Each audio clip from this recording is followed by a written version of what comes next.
오늘은 하나님의 말씀대로 라는 제목으로 함께 말씀 나누도록 하겠습니다. 말씀에 은혜 받으시며 또 하나님의 섭리와 또 계획을 깨달으시길 간절히 소망합니다. 아멘. 나라에는 크고 작은 일들이 있지요. 때로는 심각한 일이 있을 수도 있습니다. 큰 위기를 맞을 때도 있다라는 것이죠. 때로는 이거 마찬가지로 우리의 인생도 마찬가지입니다. 때로는 큰 위기를 맞이할 때도 있고 또 작은 어려움들이 지나갈 때도 있습니다. 하지만 하나님께서는 우리의 삶을 그냥 내버려 두지 않습니다. 하나님의 뜻이 무엇일까요? 하나님의 계획이 무엇일까요? 하나님의 뜻과 계획은 우리가 그대로 쓰러지고 넘어지는 것을 원하시고 바라시는 것이 아니라 우리를 회복시켜 주시고 극복해 주시고 그것을 통해서 누구를? 하나님을 더 깊게 경험하기를 원하시는 것이 하나님의 뜻이다라는 것이에요. 하나님은 우리가 쓰러지고 넘어지는 것을 원하지 않으시고 다시 누구의 힘으로? 하나님의 힘으로 하나님의 능력으로 다시 하나님을 의지함으로써 이겨내고 승리하기를 원하신다는 것입니다. 하나님께서는 당연하게도 당신의 자녀를 홀로 두지 않으시고 당신의 자녀를 이 수렁에서 건지시고 아픔과 슬픔을 위로하여 주실 것입니다. 이것이 하나님의 뜻입니다. 위기를 맞는 자들에게 하나님께서 오늘 어떻게 역사하시는지 말씀을 통해 우리 살펴보기를 소망합니다. 열왕기하 6장 24절에 보면 그런 일이 있은 지 얼마 뒤에 시리아 왕 베나닷이 또다시 전군을 소집하여 올라와서 사마리아를 포위하였다. 우리 나아만 장군이 어떤 나라 장군이라고 했죠? 시리아 왕입니다. 근데 그 일이 이제 잊혀진 거예요. 잊혀진 후에 사람들이 시간이 지나니까 잊혀지잖아요. 그 후에 이 시리아가 와가지고 둘러싼 거예요. 공격을 하려고. 그 당시에 공격하는 방법은 어떻다고 그랬죠? 그냥 막 쳐들어가지 않아요. 왜 그러냐면 평지와 평지에서 싸우는 것이기 때문에 쳐들어가는 쪽이 그냥 막 쳐들어가지 않고 성벽이 있어요. 성벽이 있기 때문에 위에서 화살 쏘고 위에서 창 던지고 하면 피해가 막심합니다. 쳐들어가는 쪽이. 그래서 어떻게 하냐? 둘러싸요, 성을. 둘러싸고 굶어 죽이는 거예요. 계속 굶어 죽다 보면 어떻게 돼요? 항복하고 나오는 거예요. 버티다 못 버티면 그래서 둘러싼 데는 계속 식량을 보급하고 군사 물자를 보급하면서 계속 지키는 거예요. 그렇게 지키고 시간이 지나면 알아서 항복해서 나오는 거죠. 어떻게 보면 지혜로운 것일 수도 있겠지만 반대의 입장에서 보면 어때요? 너무 힘든 거예요. 점점점 굶어가니까. 어떤 상황까지 일어나냐? 오늘 말씀을 보면 먹거리가 이제 떨어집니다. 1차적으로 먹거리가 떨어지니까 나귀 머리 하나가 은 80세겔에 거래되었고 비둘기똥 4분의 1 값이 은 5세겔에 거래되는 형편이었다. 구체적으로 살펴보지 않아도 돼요. 나귀는 굉장히 형편없는 동물이었는데 나귀의 머리가 아무리 몸에 좋다고 해도 머릿고기 그렇게 잘 먹진 않잖아요. 그러니까 특수한 고기인데도 불구하고 사람들이 잘 찾지 않는 고기인데도 불구하고 엄청나게 비싸졌어요. 그리고 비둘기 똥 보셨어요? 저는 잘 보지도 못했는데 비둘기 똥이 지금 5세겔에 팔리고 있는 거예요. 한 세겔이 한 세겔이 사람이 4일 일해야 버는 세겔이라고 해요. 그러면은 지금 비둘기 똥이 지금 사람이 20일 일해야 20일 일한 건 그냥 우리가 쉽게 생각하면 한 달치 얼마나 비싼지 비둘기 똥 뭐 얼마나 하겠습니까? 요만한 게 지금 한 달치 일해야 벌 수 있는 거라니까. 그러니까 지금 어느 상황까지 가냐면 여러분들 다 성인이니까 성경에 있는 내용을 전하는 것이니까 너무 혐오스럽게 받아들이지 않고 그냥 이렇게까지 되는구나 이렇게 받아들이면 될 것 같아요. 어떻게 되냐면 어느 날 이스라엘 왕이 성벽 위를 지나가고 있을 때 한 여자가 왕에게 부르짖었다. 높으신 임금님 저를 살려주십시오. 왕이 대답하였다. 주님께서 돕지 않으시는데 내가 어찌 부인을 도울 수가 있겠소? 내가 어찌 타작마당에서 곡식을 가져다 줄 수 있겠소? 포도주 틀에서 술을 가져다 줄 수 있겠소. 도대체 무슨 일로 그러오? 그 여자가 말했다. 며칠 전에 이 여자가 저에게 말하기를 내 아들을 내놓아라. 오늘은 내 아들을 잡아서 같이 먹고 내일은 내 아들을 잡아서 같이 먹도록 하자 하였습니다. 무슨 얘기예요? 지금 이번에는 우리 아들 잡아서 같이 먹고 다음 날에는 이제 며칠 후에는 네 아들 잡아서 먹자 해서 첫 번째 우리 아들 해서 먹었어요. 그런데 그 여자가 이제 네 아들 내놔라 하니까 네 아들을 못 내놓겠다 하는 거예요. 지금 요 정도 상황까지 지금 얼마나 심각한 상황이냐라고 볼 수 있어요. 그러니까 여러분들 상상해 보세요. 전쟁이 이런 일을 가능케 할까요? 안 할까요? 가능케 할 수도 있다는 거죠. 옛날에 이런 일이 일어났었다고 지금 성경이 이야기를 하고 있는 거잖아요. 그래서 왕은 이 여자의 말을 듣고는 기가 막혀서 자기의 옷을 찢었다. 이 슬프고 분노할 때 자기 옷을 찢는다고 우리 표현을 한다고 했잖아요. 그래서 왕이 성벽을 지나갈 때는 백성들은 왕이 겉옷에 베옷을 입고 있는 것을 보았다. 왕이 너무 슬프고 비통하고 해서 이제 이 베옷은 뭐냐면 장례 때 입는 옷이에요. 이런 옷을 입고 지금 살아가고 있다는 거예요. 뭐예요? 지금 우리의 상황은 지금 장례를 치르는 상황과 차이가 없다. 그렇게 해서 오늘 말씀이 이렇게 지나가는 것을 보게 되는데 하나님의 뜻이 무엇이라고 했죠? 회복시켜 주시고 다시 일어나도록 하는 것이라고 했죠. 그런데 이 고난, 위기는 무엇이에요? 하나님을 믿을 수 있게 만드는 굉장히 중요한 도구라는 거예요. 고난을 통해서 우리는 하나님을 만나고 하나님을 따를 수 있어요. 그런데 같은 일이 일어나도 사람들의 반응은 다 제각각이에요. 이스라엘 왕이 하는 말이 뭐예요? 똑같은 말을 하고 있어요. 27절과 33절 보면 이런 재앙이 주님으로부터 왔는데 내가 어떻게 돕겠냐 이런 얘기를 해요. 주님께서 역사해 주시지 않는데 내가 어떻게 돕겠냐 이런 이야기를 하는 거예요. 그러면 이 왕이 기도하는 왕이었을까요? 그렇지 않은 왕이에요. 성경이 기록하기를 기도했다, 하나님께 간구했다라는 말 언급 자체가 없어요. 무슨 얘기냐면 그냥 불평불만만 하고 있는 거예요. 오히려 아까 베옷을 입고 그렇게 슬프고 고통스러웠어요. 하나님께 부르짖고 기도하던지 그러지도 않아요. 그냥 하나님 탓을 하는 거예요. 뭐예요? 이렇게 백성들이 힘들고 어려운 상황이 누구 때문이라고? 하나님 때문이라고 화제를 전환시킬 뿐이에요. 그냥 내 탓 아니다. 이렇게 이야기를 하고 그냥 넘어가는 이 왕의 모습을 볼 수 있는 거죠. 하나님께 그리고 다른 핑곗거리를 찾아봤자 이렇게 어려운 상황에서 될 수 있는 게 아무것도 없어요. 오히려 우리는 무엇을 해야 돼요? 기도해야 되는 것이에요. 상황이 어디까지 가냐면 하나님께서 결국 역사해 주십니다.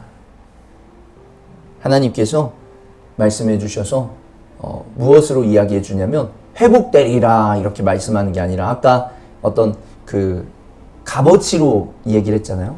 그 값어치가 거의 정상 궤도까지 다시 돌아올 것이다. 밀가루 한 스아를 한 세겔에 사고 보리 두 스아를 한 세겔에 살 수 있을 것이다.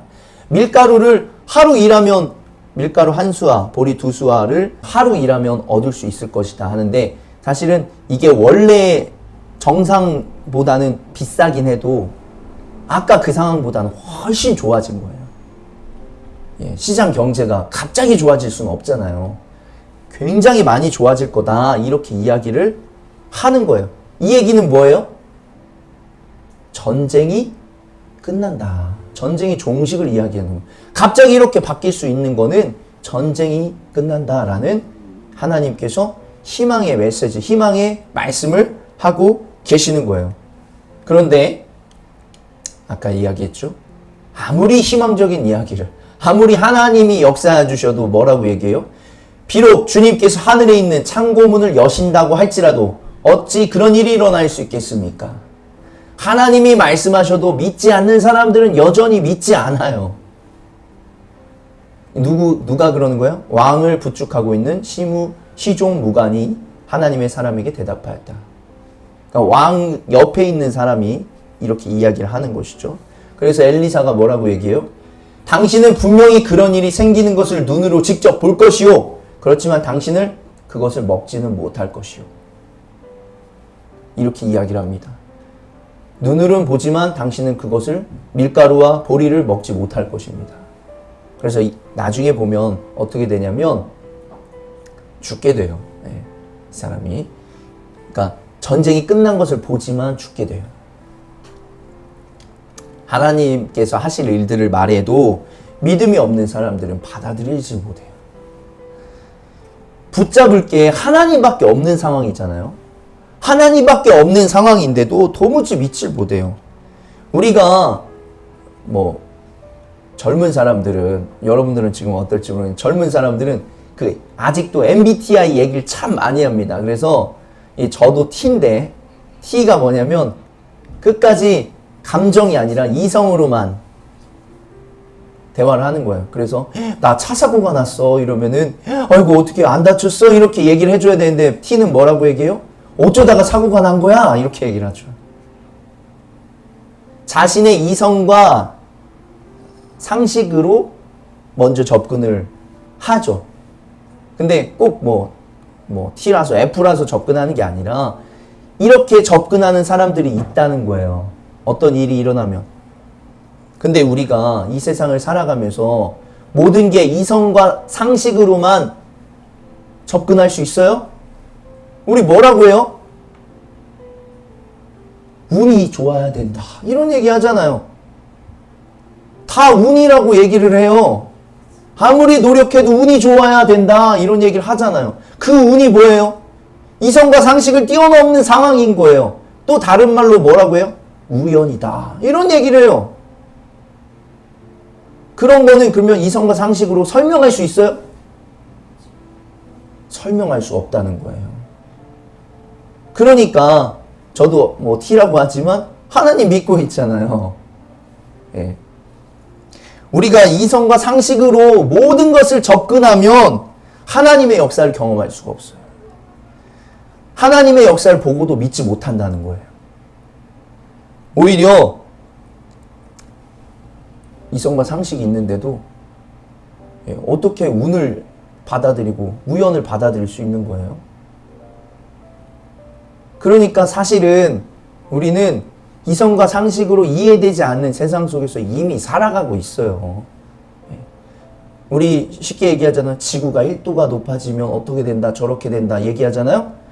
지구가 태양과 조금만 가까웠어도 탔대요. 벌써 우린 존재하지 않아요. 1도 높아지는 건 계산하고 정말 조금 가까워지는 거는 계산을 못 하나요?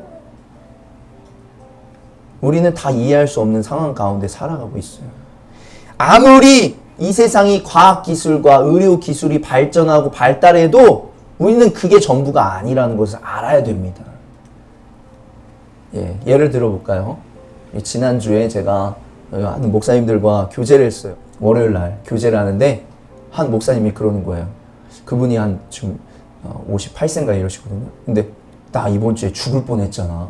얼마 전에 죽을 뻔했잖아. 이렇게 말씀하시는 거예요. 그래서 갑자기 계속 봐왔거든요. 갑자기 뭘 죽을 뻔했다는 거야. 이렇게 들죠? 건강검진을 받았는데 의사가 얘기했대요. 요 정도 수치면 암이라고 생각하셔야 됩니다. 해서 좀 더 정밀 검사를 받으라고 한 거죠. 그 얘기를 들으면 어때요? 사람 마음이 철컥 무너지죠? 그래서 삶을 정리했대요. 나는 암에 걸리면 이제 목회는 못할 것 같다 하면서 어떻게 살아가야 되고 또 교회 후임자는 누구에게 넘겨줘야 되고 이런 거 저런 거를 다 계획하면서 인생을 유서를 써야 되겠구나. 이런 것까지 생각을 하셨다는 거죠? 예, 그래서 제가 옆에서 아이고 목사님 그래도 연기나 일기면 그래도 회복하고 할 수 있지 않을까요? 이러니까 아니야 그래도 나는 그 얘기 들었을 때 그 마음이 안 들었다고 얘기를 하더라고요. 근데 이렇게 표현하고 그랬죠. 대박인 게 뭔지 아세요? 정밀 검사를 해보니까 암이 아니라고. 그래서 2달 뒤인가 다시 검사를 받아야 될 것 같다고 얘기를 하더래요. 그래서 그 2달 뒤에 의사 쫓아가서 한마디 하겠다고 자기가. 아니 우리가 의사를 아무리 신뢰하고 과학기술 뭐 의사가 검사했겠어요? 의료 기기가 검사했을 거 아니에요. 그게 아무리 발달되고 해도 이런 결과가 나온다니까요. 이 지금 실제로 지난주에 있었던 일이에요. 오히려 하나님의 살아계심을 인정하는 게 마음이 편할 수 있어요. 이 세상에서 우리가 이해하지 못하고 받아들일 수 없는 일들이 있음을, 그럼 이런 일들은 도대체 어떻게 일어나는 거지? 오히려 하나님을 인정하고 살아가는 게 마음이 더 편할 수 있다고요. 그런 관점으로 이 세상을 바라보는 게 오히려 더 편할 수 있어요. 우리의 삶을 바라보는 게. 그런데 내 생각에 갇혀서, 자신의 생각에만 갇혀서 살아가면 예수님이 들어갈 자리가 없는 거예요. 여러분들 주변에 이런 분들이 있다면 정말 안타까운 마음으로, 긍휼한 마음으로 기도해야 돼요. 이 말씀, 이런 지금 과정에서 이제 어떻게 되냐? 3절에 보면 나병 환자 4명이 문 밖에서 살고 있어요. 사람들과 같이 살 수가 없어요. 그래서 문 밖에서 살았어요. 근데 그 사람들도 배가 고프고 어떻게 살아야 될지 모르니까 어떻게 해요? 차라리 우리가 여기서 죽지 말고 어디로 가요? 적진으로 가자. 성 안으로 들어가면 먹을 게 하나도 없다. 차라리 항복하고 제발 먹을 거 주십시오. 해서 적진으로 가자 해가지고 들어가요. 뭐라고 해요? 그들이 우리를 살려주면 사는 것이고 죽이면 죽는 거다. 거의 사생결단이죠. 사생결단을 하고 가요. 그래서 갔는데 어떻게 된 건지 적군이 하나도 없어요. 그리고 더 놀라운 것은 어떤 일이 있어요? 주님께서 시리아 진의 군인들에게 병거 소리와 군마 소리와 큰 군대에 쳐들어오는 소리를 듣게 하셨기 때문에 뭐라고 할 수 있어요? 환청이 들린 거예요. 집단 환청이 들려서 시리아 군인들은 이스라엘 왕과 그들이 싸우려고 헷 족속의 왕들과 이집트의 왕들을 고용하여 자기들에게 쳐들어온다고 생각하고는, 그러니까 지원 요청을 해가지고 막 적들이 주변에서 동맹 국가가 지금 막 쳐들어오고 있다고 생각을 해서 어떻게 해요? 모두 다 내려놓고 그냥 36개 주랭랑을 친 거예요. 그러니까 이들이 나병 환자들이 적진의 끝까지 갔다가 한 장막 안으로 들어가서 먹고 마신 후에 은과 금과 옷을 가지고 나와서 숨겨두고는 다른 장막으로 들어가서 또 거기에서도 이 뭐예요 지금? 잔치가 나는 거예요. 잔치가. 여기에 가보니까 그대로 있고 여기에 가보니까 그대로 있어요. 그래서 먹을 것도 먹고 금과 은과 옷들을 다 챙긴 거예요. 그런데 그들에게 어떠한 마음이 있어요? 같은 민족을 생각하는 마음이 있는 거예요. 그 안에서 무슨 일이 일어나는지는 정확히 모르지만 그들도 우리와 똑같을 거다. 지금 생사를 앞두고 일각을 다투고 있는 상황이 벌어질 거다 해서 우리들이 이렇게 하는 것은 올바른 일이 아니오. 오늘은 좋은 소식을 전하는 날이다. 이것을 전하지 않고 내일 아침 해 뜰 때까지 기다린다면 벌이 오히려 우리에게 내릴 것이다. 그러니 이제 왕궁으로 가서 이것을 알리도록 하자. 그리하여 그들은 성으로 돌아와 문지기들을 불러서 알려주었다. 우리들은 지금 시리아 진에서 오는 길인데 그곳엔 사람은커녕 인기척도 없으며 다만 말과 나귀만 묶여있을 뿐 장막도 버려진 데 그대로 있습니다. 해서 이제 결론의 말씀인데요. 그래서 백성들이 밖으로 나가 시리아 진영을 약탈하였다. 그래야 주님의 말씀대로, 이 말씀이 가장 포인트죠. 주님의 말씀대로 고운 밀가루 한 수알을 한 세겔에, 보리 2수알을 한 세겔에 거래할 수 있게 되었다. 그래서 왕은 자신을 부축한 그 시종 무관을 성문 관리로 임명하였다. 내 옆에 있다가 성문을 관리하게 했는데 사람들이 우르르 나가다가 그 사람을 밟아서 죽인 거예요. 그래서 왕이 그의 부축을 받으며 하나님의 사람을 죽이려고 왔을 때 하나님의 사람이 예언한 그대로 그가 죽은 것이다. 조금 딴 얘기지만 왕은 누구 때문에 지금 이런 일이 일어났다고 하냐면 엘리사 때문에 이런 일이 일어났다고 하면서 엘리사를 죽이려고 갔던 거예요. 아까. 이렇게 생각하는 어리석은 사람들이 있다는 거예요. 우리 오늘 본문을 통해서 우리가 알 수 있는 것 세 가지가 무엇이냐면 짧게 보면 첫 번째는 하나님께서 우리를 회복시키시고 일어나도록 하신다. 두 번째는 하나님께서는 하나님의 말씀에 순종하며 살아가는 사람들을 사용하신다. 그리고 마지막 세 번째는 하나님의 말씀은 그대로 이루어진다. 그렇기 때문에 우리가 이 세 가지를 이어서 보면 하나님의 말씀은 그대로 이루어지기 때문에 우리가 순종하며 믿음으로 살아가는 게 굉장히 중요하다라는 거예요. 하나님께서 역사하시는, 하나님께서 일하실 때 사용하시는 사람들을 보면 굉장히 뛰어난 사람들이 아니었어요. 오늘도 누구를 사용하신 거예요? 나병 환자를 사용하신 거예요. 나병 환자는 사람들이 사람 취급을 하지 않아요.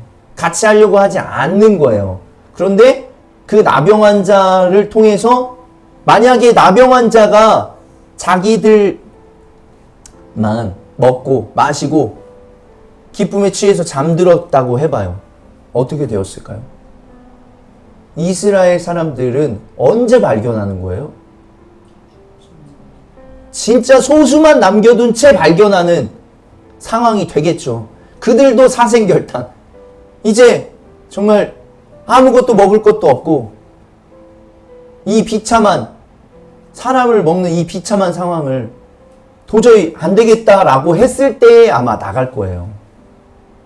그러면 언제냐는 거예요, 그게. 나라 다 망하고 끝까지 간 다음에 그 사람들 나갔을 거 아니에요.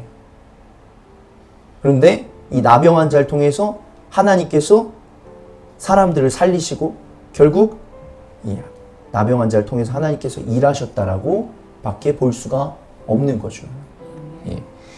왜 그러냐면 나병 환자 입장에서는 결국 우리가 간 거지만 하나님께서 나를 통해서 이 백성들을 살리게 하신 거예요. 그렇게 볼 수 있는 거죠. 우리가 하나님의 말씀을 늘 우리가 보고 듣고 또 믿잖아요. 그렇게 살아가고 있잖아요. 그렇게 살아가면서 하나님께서 우리를 통해 역사하여 주신다라는 거예요. 이 요셉과 마리아의 예를 짧게 들면 이 마리아에게 하나님의 천사가 나타나서 뭐라고 말씀했어요? 성령으로 잉태할 것이다. 그래서 마리아가 임신을 했어요. 그 소식을 들은 요셉은 어때요? 예. 지금 요셉에게는 굉장히 큰 위기가 닥친 거예요. 그의 삶에. 이게 어떻게 된 거냐는 거죠. 같이 살지도 않았는데 이 마리아가 임신을 한 거예요. 그리고 사람들이 수군거려요. 그러면 마리아는 죽을 수도 있어요. 돌에 맞아서. 그렇기 때문에 조용히 그냥 묻어두려고 했던 거죠. 그런 상황에서 주님의 천사가 꿈에 나타나서 말합니다. 다윗의 자손 요셉아, 두려워하지 말고 마리아를 내 아내로 맞아들여라. 그 태중에 있는 아기는 성령으로 말미암은 것이다. 보아라, 동정녀가 잉태한 아들을 낳을 것이니 그의 이름을 임마누엘이라고 할 것이다 하신 말씀을 이루려고 하신 것이다. 하나님의 천사가 나타난다고 해서 이걸 그대로 믿는 사람이 있고 믿지 않는 사람이 있어요. 마리아가 성령으로 잉태했다고 얘기를 해도, 그리고 천사가 와서 마리아가 그렇게 얘기했지? 그거 사실이야. 이렇게 얘기를 지금 하는 상황인 거잖아요. 그래도 요셉의 입장에서 보면 믿는 사람이 있고 믿지 않는 사람이 분명히 있다는 거예요. 그런데 그걸 성령의 역사로, 하나님의 역사로 받아들이고 믿는 이 요셉을 통하여서 예수님이 결국 탄생하게 된 거예요. 요셉이 여기에서 만약에 받아들이지 않았고, 그리고 물론 가만히 끊고자 했지만, 가만히 없던 일로 하려고 했지만, 마리아의 인생이 어떻게 될지 우리는 알 수가 없어요.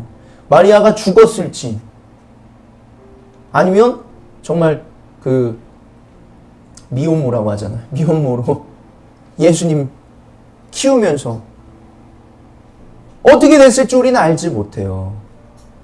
그러나 이 성령의 역사를, 하나님의 말씀을 믿고 받아들이면서 예수님을 키우는, 예수님의 아버지 어머니로서의 역할을 감당하게 된 거고, 예수님의 탄생에 결정적인 역할을 하게 된 거예요.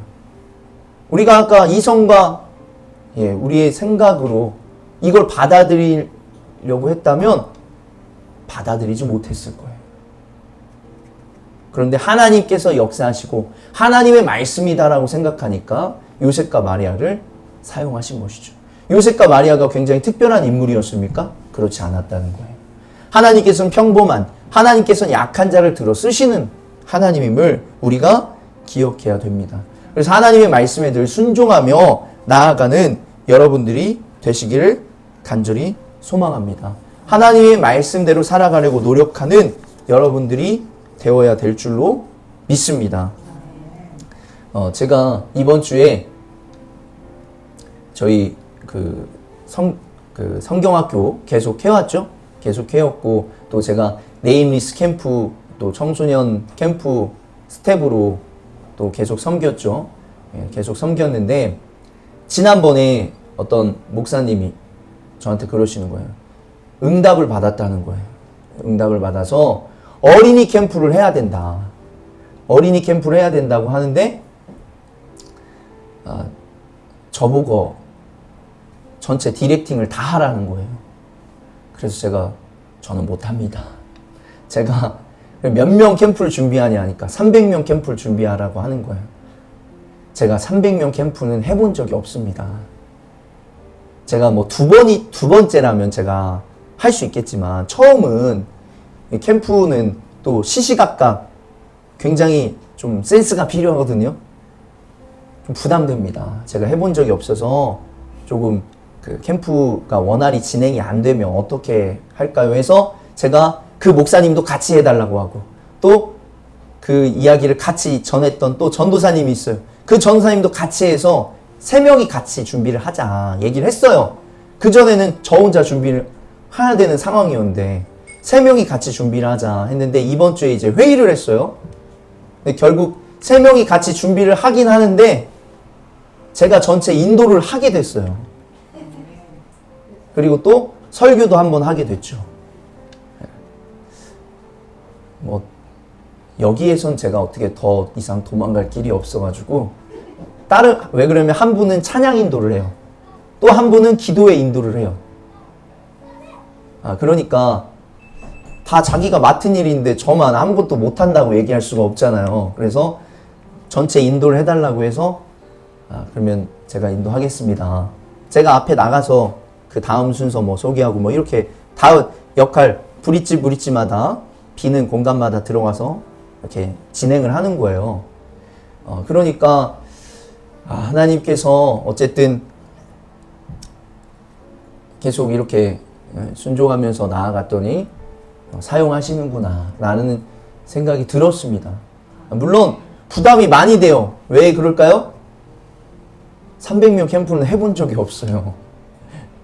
그렇지만 또 잘 준비하면 또 하나님께서 또 역사해 주실 거란 생각이 듭니다. 그래서 저도 순종하는 마음으로 이렇게 하게 됐는데, 어쨌든 우리가 말씀을 같은 맥락이라고 생각되면서 제가 말씀을 전하는 것이에요. 우리가 말씀을 늘 듣고 보고 묵상하죠. 평소에 큐티를 하지 않아도 주일 말씀은 여러분들이 듣고 예배 때마다 말씀을 듣잖아요. 하나님의 말씀은 늘 이루어진다라는 것을 기억하셔야 됩니다. 오늘 이 16절 17절에 주님의 말씀대로라는 단어가 계속 등장을 해요. 주님의 말씀대로 이루어진다는 거예요.